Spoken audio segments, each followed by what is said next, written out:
আসসালামু আলাইকুম। সবাই কেমন আছেন? আশা করি সবাই অনেক ভালো আছেন। আমিও ভালো আছি আপনাদের দোয়ায় ও ভালোবাসায়।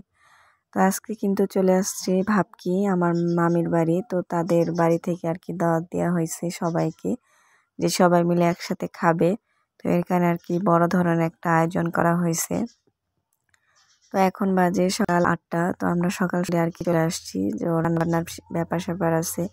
আর গ্রাম অঞ্চলে দেখতেই পাচ্ছেন প্রকৃতিটা এতটাই সুন্দর, এদিকে দেখতে পাচ্ছেন গোয়াল ভরা গরু। তো আমি শুধু দেখতেছি আর ভিডিও করতেছি। আর ওই তো দেখতে পাচ্ছেন একদম যখন গ্রামে আপনার সিরিয়াল ধরা একদম ঘর থাকে, বাড়িঘর থাকে, আর গ্রামের পরিবেশটা কিন্তু অনেকটাই সুন্দর। আর আমি আর কি দাঁড়িয়ে থেকে ভিডিও নিচ্ছি।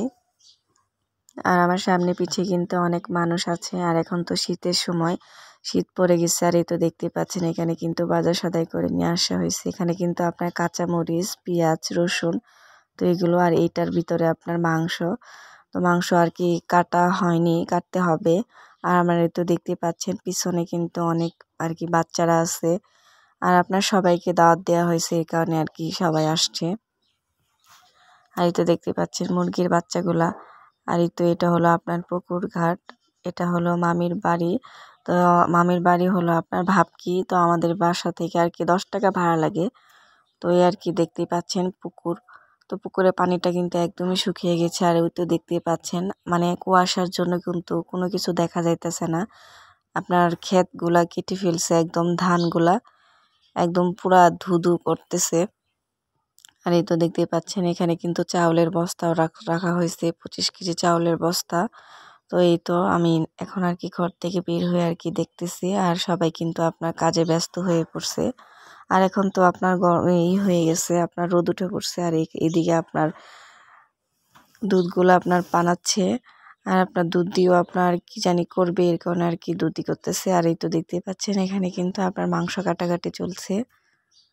তো এখানে যেগুলো মাংস একটু আপনার আকারে বড়, তো সেগুলো আর কি আপনার ছোট ছোট করে কাটা হচ্ছে। আর মূলত আজকে এখানে মাংস আছে 15 কেজি।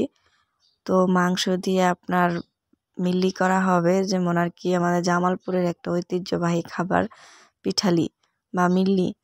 তো ওটা রান্না করা হবে। তো ওটার প্রসেসিং কিভাবে কি করে সম্পূর্ণ ভিডিওটা আপনারা দেখবেন। আর এখানে কিন্তু আমার মামার মামার শ্বশুর, তারপরে আপনার আমার মামির বোন, তো আর কি অনেক আর কি আত্মীয় স্বজন আসছে, তাদের এখান থেকেও আমরাও আসছি। তো সবাই মিলে আর কি কাটাকাটি কাজ করতেছে, আর আমি শুধু ভিডিও নিচ্ছি। তো আজকে আপনাদের সম্পূর্ণ ভিডিওতে দেখাবো যে পিঠালি বা মিল্লি কিভাবে কি রান্না করে। আর এখানে কিন্তু সবাই কাজে ব্যস্ত, একদম কাজ করতে লেগে পড়েছে। আর কারণ নামাজের পরে আর কি হুজুর আসবে, তো একটু দোয়া করবে। আর এখানে দেখতে পাচ্ছি এখানে মিল্লি রান্না করার জন্য যে মশলাগুলো আর কি লাগে, এগুলো কিন্তু আপনার সুন্দর করে হালকা করে একটু ভেজে তারপরে আপনার পাটায় পিষে নিচ্ছে যাতে সুবিধা হয়। এখানে কিন্তু আপনার জয়িত্রী, তারপরে আপনার ডালচিনি, এলাচ, গোলমরিচ, তারপরে বিভিন্ন রকমের মশলা যেগুলো আর কি আমি নাম এখনো জানি না। তো ওগুলি আর কি সম্পূর্ণ আর কি হালকা করে বেটে তারপরে নিচ্ছে। তো এখানে কিন্তু মশলা বাটার জন্য অনেকে আর কি একত্রে জমা হয়েছে। আর এখানে দেখতে পাচ্ছেন গরুর মাংসগুলো সুন্দর করে ধুয়ে পরিষ্কার করে এখানে আপনার পেঁয়াজ কুচি, আদা বাটা, রসুন বাটা, তারপরে জিরা, গরম মশলা, এলাচ, ডালচিনি, যা যা প্রয়োজন লাগে, তেজপাতা, সব কিছুই কিন্তু দিচ্ছে। তো এখানে আগে দিয়ে তারপরে সুন্দর করে হাতেই কিন্তু মাখিয়ে নেবে। তো আমি ভাবলাম যে ভিডিওটা আপনাদের সাথে শেয়ার করি। তো এই তো দেখতেই পাচ্ছেন। আর এখানে কিন্তু আপনার গরম পানি, তো আপনার মিল্লিতে কিন্তু গরম পানি লাগে। তো এখানে কিন্তু আগে থেকে একটু গরম পানিটা করে নিয়েছে।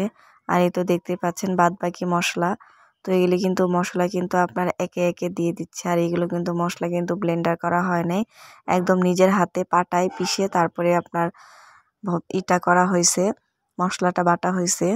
আর এখানে কিন্তু আপনার সব রকমের মশলা আর কি দিয়ে নিয়েছে। আর এখন আপনার একে একে যে আপনার এগুলো, তো এগুলোর নাম আমি এখন আর কি জানি না, তো এগুলো কি কি দিচ্ছে।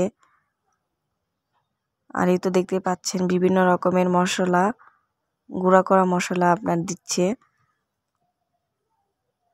এটা মনে হয় গরম মশলা, তারপরে এলাচ, ডালচিনি, এগুলো আপনার গুঁড়ো করা আছে, তো এগুলো আর কি দিচ্ছে। আর এখানে দেখতেই পাচ্ছেন গরম পানিটা আলাদা করে আপনার নামিয়ে তারপরে মাংসটা চড়িয়ে দিবে।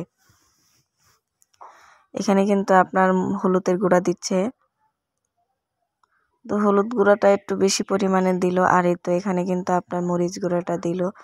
তো আপনার যেরকম মাংস আর কি ভুনা করার সময় আপনারা কষায় নিন, ঠিক সেম ওরকম ভাবেই আর কি সুন্দর করে একদম কষিয়ে তারপরে হাতে মাখিয়ে তারপরে আর কি চুলায় বসিয়ে দিবে। আর এই তো দেখতে পাচ্ছেন কিভাবে কি করতেছে। আর এখানে কিন্তু আপনার 2 প্যাকেট লবণ লাগলো। আর এই তো খাঁটি সরিষার তেল।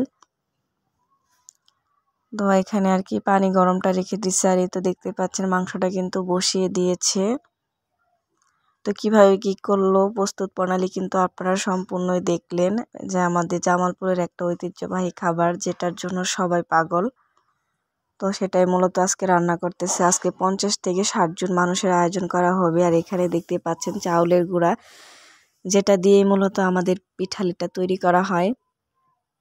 তো এই চাউলের গুঁড়াটায় আপনার যখন মাংসটা কষিয়ে আসবে তখন এই তো দেখতে পাচ্ছেন পানিগুলো দিয়ে দিচ্ছে। এখন মাংস কষানো একদমই শেষ, তখন পানিটাও এখন দিয়ে দিচ্ছে। আর এই তো দেখতে পাচ্ছেন মিল্লিটা হয়ে গেছে প্রায়। এখন চাউলের গুঁড়াটা উপর দিয়ে দিয়ে নিলেই আপনার হয়ে যাবে আমাদের জামালপুরের একটা ঐতিহ্যবাহী খাবার পিঠালি।